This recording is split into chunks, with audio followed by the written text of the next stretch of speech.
Hey, what's going on, guys? We have a great question from a frequent listener, John, and I'll just paraphrase the question. It's a pretty long email, but what he says is it's really interesting because he talks about something that has been going on for me, and it's been a part of my journey in doing extremehealthradio.com for the last couple years, and it probably is the most frequent question that we get on a regular basis.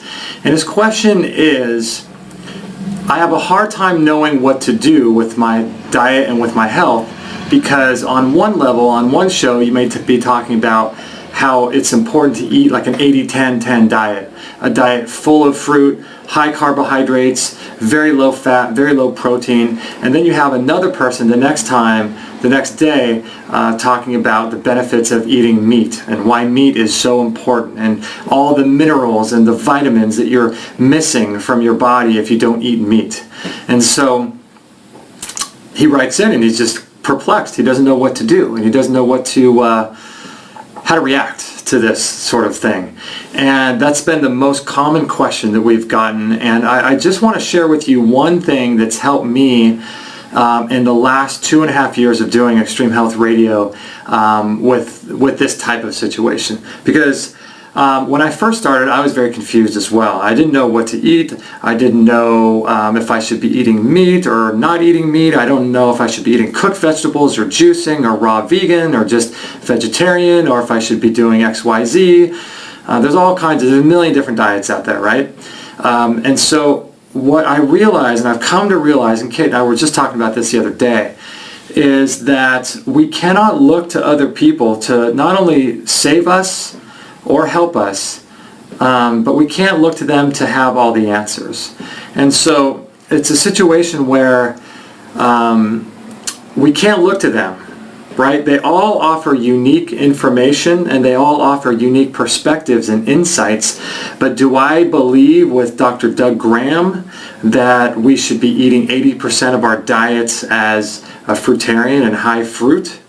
I don't do that.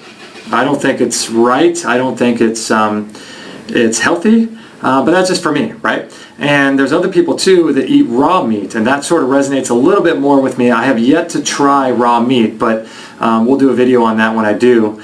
But there's all kinds of perspectives on this, and I think what we need to do as a society and as a culture is to realize that each person in our life is sort of like a step on a stair, right? They get you to another level so that you can gain perspective and see what's going on above the tree line, and you can see where you are and where your place is and how you fit into this whole system. And I think that we can look at people, experts like that. We can look at the dietitians like that, people who come on Extreme Health Radio and they're very dogmatic about a certain thing. We can look at them as offering ideas and offering suggestions and options, and that's all it is. And so when we can recognize that and then put it through the filter of our own experience and put it through the filter of our own digestive process and our own ability to assimilate food in this moment, because there are times when we ebb and flow. Sometimes a person, if eating meat is a healthy thing, let's assume that it is, and you may disagree or agree, it doesn't matter, but let's say it is. And if it were, then there may be times when you need more meat and times when you need less meat. Just like the revolutions around the sun, the earth rotating around the sun and the moon and all that stuff, we need to have different needs at different times. Times of stress, we need something different. And so when Kate and I were talking about this the other day, we were talking about each one of these people as being like a puzzle piece, right? And the whole piece is your life.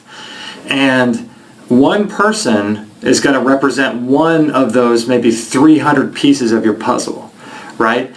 And you know how when you're doing a puzzle, you get to a certain piece and you think it works, but then it doesn't, and then you set it aside because you think it'll work for later. And so that's sort of like what's going on with diet and nutrition and things like that, is that certain pieces may not be good for now, but they may be perfect for later.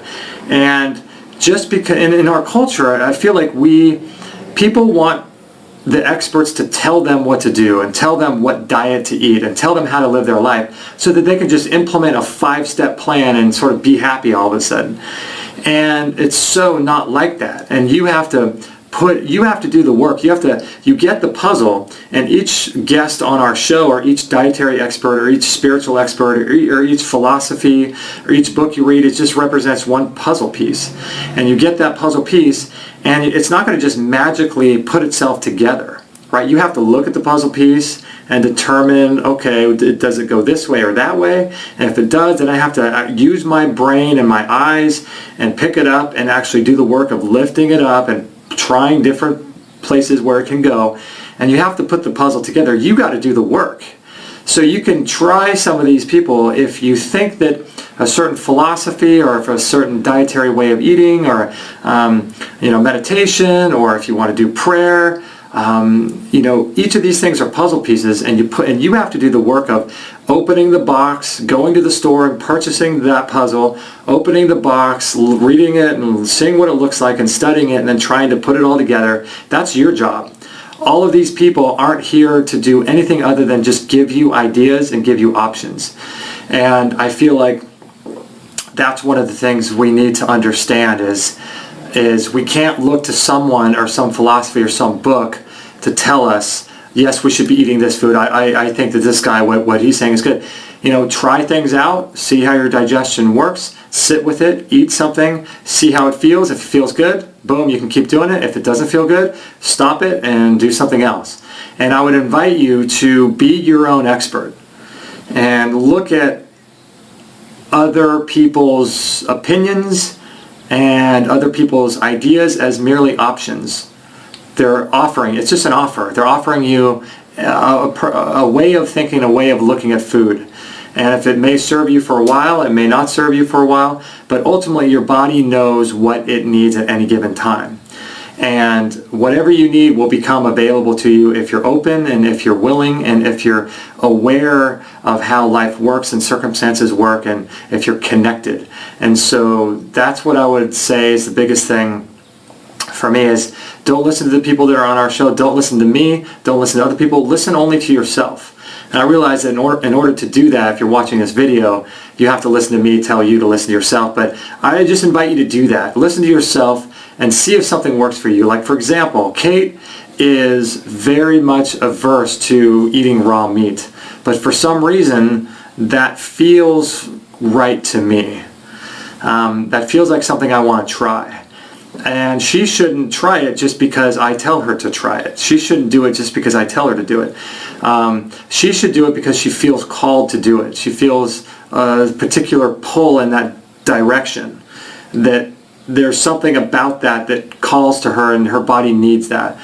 So I think we need to really look and be our own experts and take with a grain of salt everything that everyone's saying on our show or other shows or other books or websites or whatever.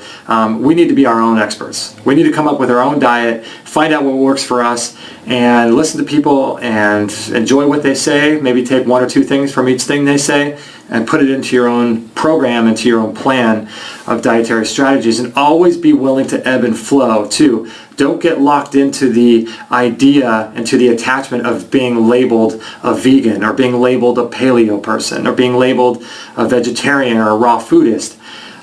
These are just ideas and labels that we placed onto particular philosophies of what we're going to put into our mouth. And I am not a vegan, I'm not a raw foodist. I mean, I can't be that, and neither can you. There's no such thing as that.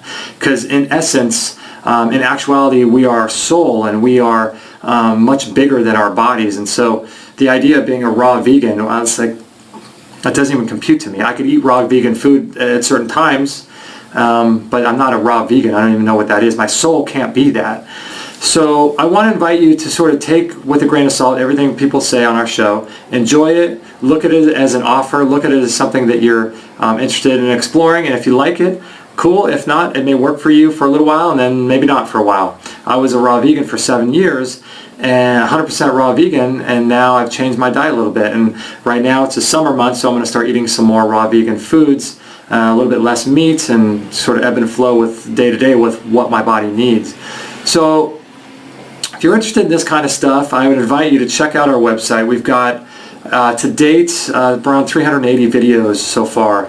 I'm sorry, not videos, but interviews with different experts and people that have written books and things like that, natural health, and really empowering information. So if you're into that kind of stuff, go to our website, extremehealthradio.com. Click subscribe. You'll see the subscribe button, or you could text Get Healthy to 33444. Sign up to our newsletter list and check that all out. We give you some great bonuses for doing that. That way you'll never miss a show either. We send emails out on Mondays and Fridays, so you'll never miss a show. So yeah, if you like this video, subscribe to our channel below. There's links to it below, and hit the thumbs up, comment, and share it with your friends. We greatly appreciate that.